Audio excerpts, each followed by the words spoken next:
যদি আপনার মনে হয় যে দেয়ালে পিঠ ঠেকে গেছে, কেউ কিছু করতে পারছে না আপনার জন্য, আপনি পরিপূর্ণ ইয়াকিনের সাথে, দৃঢ় বিশ্বাসের সাথে এই 4টা আমল নিয়মিত করবেন। এবং আমি বহু মানুষকে পার্সোনালি এটার পরামর্শ দিয়েছি, ওনারা আমল করেছেন, আমল করে উপকৃত হয়েছেন। এরকম বহু মানুষ আছেন, বৃদ্ধ মানুষ, বাবা ক্যান্সারে আক্রান্ত হয়েছেন অনেক দেরিতে, আল্লাহ তাআলা অলৌকিকভাবে সাহায্য করেছেন।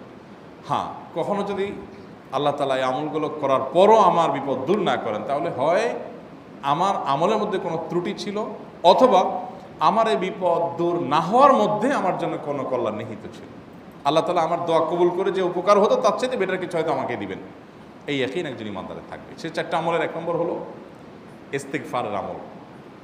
ইস্তেগফার, আপনি ফেসে গেছেন কোনো জায়গায়, কোনো উপায় পাচ্ছেন না, আপনি ইস্তেগফার করতে থাকেন।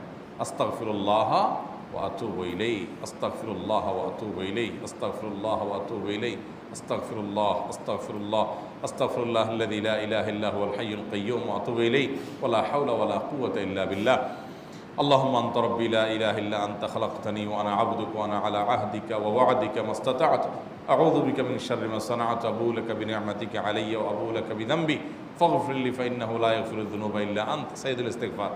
এভাবে যে কোনো ইস্তেগফার করতে থাকেন, আপনি বেশি বেশি করে আল্লাহর কাছে ইস্তেগফার, ক্ষমা প্রার্থনা করতে থাকেন, খুব বেশি। আপনার 2 ঠোঁটে অনবরত আপনি চাইতে থাকেন আল্লাহর কাছে ক্ষমা।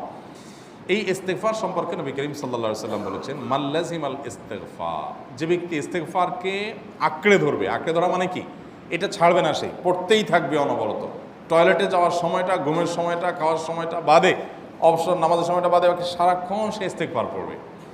এরকম যদি কেউ করে, আল্লাহ রাব্বুল আলামিন জাআলাল্লাহু লাহু মিন কুল্লি হাম্মিন ফারাজা ওয়া মিন কুল্লি যিকিন মাখরাজা, সকল পেরেশানি থেকে, সকল টেনশন থেকে বের হওয়ার পথ আল্লাহ তাআলা অলৌকিকভাবে তার জন্য আবিষ্কার করে দিবেন।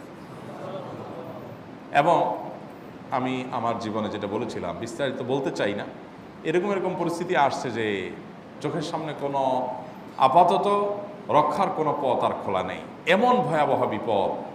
ইস্তেগফার করতে করতে এমনভাবে আল্লাহ তাআলা সাহায্য করেছেন যে এটা কল্পনা করলেও মনে হয় যে স্বপ্নের মতো। কিভাবে এখন এই লোক এই জায়গায় আসলো আমার সাহায্যের জন্য, এই লোক তো এটা আমি এই জায়গায় আসার কথা না, টিকুনি এসে হাজির হয়ে গেলেন এবং উপকারটা, আমার সমাধানটা হয়ে গেল সমস্যা।